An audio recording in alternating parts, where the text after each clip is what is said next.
যুক্তরাষ্ট্রের আরোপিত এই শুল্ক নীতি অপ্রত্যাশিত ছিল না। এ নিয়ে বাংলাদেশ চিন্তিত নয় বলে জানালেন প্রধান উপদেষ্টার উচ্চ পর্যায়ের প্রতিনিধি ডক্টর খলিলুর রহমান।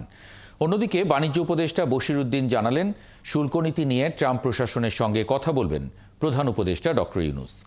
রাতে রাষ্ট্রীয় অতিথি ভবন যমুনায় যুক্তরাষ্ট্রের বাংলাদেশি পণ্যে বড় অঙ্কে শুল্ক বসানোর প্রেক্ষাপটে উপদেষ্টা, ব্যবসায়ী ও বিশিষ্টজনদের সাথে প্রধান উপদেষ্টার জরুরি বৈঠকের পর এসব কথা জানান তারা।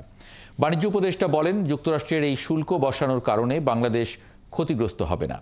পোশাক খাত রপ্তানিতেও কোনো প্রভাব পড়বে না। এ সময় তেল, তুলা সহ বিভিন্ন পণ্য আমদানি করে বাণিজ্য ঘাটতি কমানো হবে বলেও জানান তিনি। এর আগে সন্ধ্যা 7:30টায় প্রধান উপদেষ্টার সাথে বৈঠকে অংশ নেন অর্থ, বাণিজ্য, পররাষ্ট্র উপদেষ্টা সহ বাংলাদেশ ব্যাংকের গভর্নর, ব্যবসায়ী প্রতিনিধি, বিডার চেয়ারম্যান সহ আরও অনেকে। বৈঠকটি প্রায় 1.5 ঘণ্টা চলে।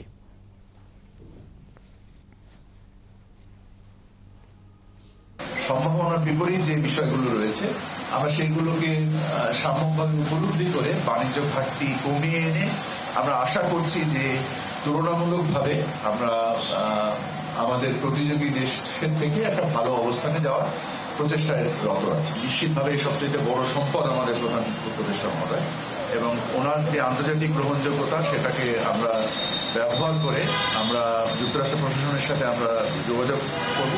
এখানে ভয় পাওয়ার কিছু নয়, আতঙ্কিত হওয়ার কিছু নয়। We are in very good hands. আমরা এই মুহূর্তেও তাদের সঙ্গে নিবিড় আলোচনাতে আছি।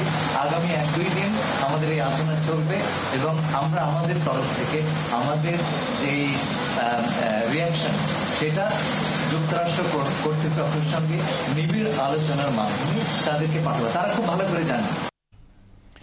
বৈঠকের সব খোঁজ খবর রেখেছেন সহকর্মী সুশান্ত সিনহা, আমাদের সঙ্গে কারণবাজার নিউজ সেন্টার থেকে যুক্ত হচ্ছেন। সুশান্ত, মার্কিন যুক্তরাষ্ট্রের এই শুল্ক আরোপের ইস্যু নিয়ে আজকে প্রধান উপদেষ্টা নিজে কথা বলবেন ডোনাল্ড ট্রাম্পের সঙ্গে বা ট্রাম্প প্রশাসনের সঙ্গে, এরকমটি আমরা শুনছিলাম। পোশাক খাতেও প্রভাব পড়বে না বলা হচ্ছে। আসলে যুক্তিগুলো কি তুলে ধরা হয়েছে আজকে?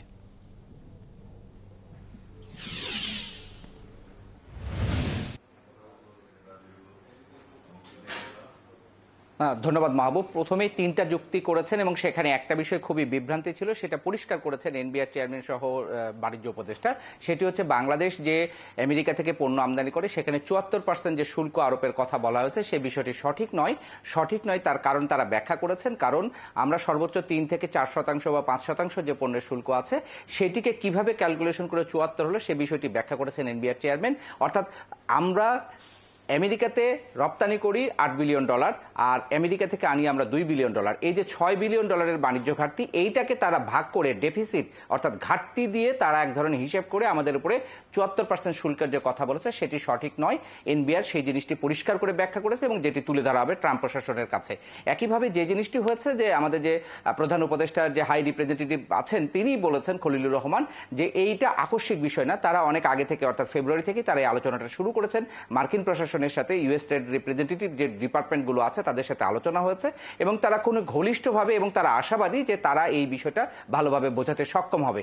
আরেকটি বিষয় বলা হচ্ছে যে বাণিজ্য ঘাটতি কমানোর জন্য যে জিনিসটি দরকার সেটাও আমাদের প্রাসঙ্গিকভাবে শুল্কের কথা আসছে, কিন্তু এর বাইরে আরো 3টি বিষয়ে আমেরিকার যে রিপোর্ট সেই রিপোর্টে বলা হয়েছে। 300 পৃষ্ঠা একটা দলিল, সেখানে বাংলাদেশ চ্যাপ্টারে বলা হয়েছে যে প্রধান উপদেষ্টার যে লুৎফে সিদ্দিকী বিশেষ দূত আছেন তিনি বলেছেন যে যেখানে বলা হয়েছে বাংলাদেশের যে ইন্টেলেকচুয়াল প্রপার্টি রাইটস অর্থাৎ আমার কোনো মেধাসত্ত্ব সেটাকে ব্যবহার করার ক্ষেত্রে সেটি বাস্তব প্রয়োগ এখানে বাংলাদেশ করছে কিনা সেটি তারা জানতে চায় এবং সেটাকে তারা সংস্কার করতে চায়। এবং আরও কিছু অশুল্ক বাধা আছে যে জিনিসটিকে বিশেষ করে ইজ ডুইং অর্থাৎ এখানে ব্যবসা করে এখান থেকে পণ্যের যে আয় হবে সেই লাভটা নিয়ে যাওয়ার ক্ষেত্রে বা এখানে বাণিজ্য করবার ক্ষেত্রে যে সমস্ত সমস্যাগুলো আছে সেগুলো দূর করা, এই বিষয়গুলোকে তারা বলছে যে বর্তমান অন্তর্বর্তীকালীন সরকারও এই সংস্কারগুলো করতে চায়।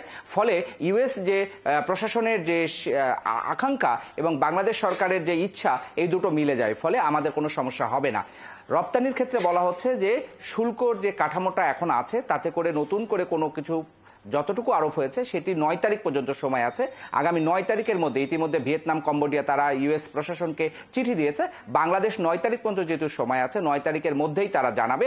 তার অংশ হিসেবে আজকে সকাল থেকে বা দুপুর থেকে যে ব্যবসায়ীদের সাথে বিডার চেয়ারম্যান বৈঠক করেছেন, সেই বৈঠকের আউটকাম নিয়েই প্রধান উপদেষ্টা, তার অর্থ বাণিজ্য শিল্প উপদেষ্টা সহ এই যে তার যে বিশেষ দূত আছেন, এনবিআর চেয়ারম্যান আছেন, বাংলাদেশ ব্যাংকের গভর্নর আছে, তাদের সঙ্গে বসে এটা ফাইনালাইজ করা হয়েছে। আগামীকালও হয়তো বিষয়টা আরেকটু ইন্টারনাল কাজ হবে, এরপরেই তারা মার্কিন প্রশাসনকে জানাবে এবং তারা আশাবাদী আমাদের উপরে যে বর্ধিত শুল্ক সেটি হয়তো অনেকাংশে কমানো সম্ভব হবে এবং দুই দেশের মধ্যে বাণিজ্য ঘাটতি কমানোটা সহজ হবে। নিশ্চয়ই। সুশান্ত সিনহা, অনেক ধন্যবাদ যুক্ত হওয়ার জন্য। নিশ্চয়ই এ নিয়ে আপনি বিস্তারিত সংবাদ করবেন, সেগুলো পরের সংবাদ সংযোগে আমরা দর্শকদের দেখাতে পারবো, জানিয়ে দিতে পারবো। ধন্যবাদ যুক্ত হওয়ার জন্য কারণ বাজার নিউজ সেন্টার থেকে।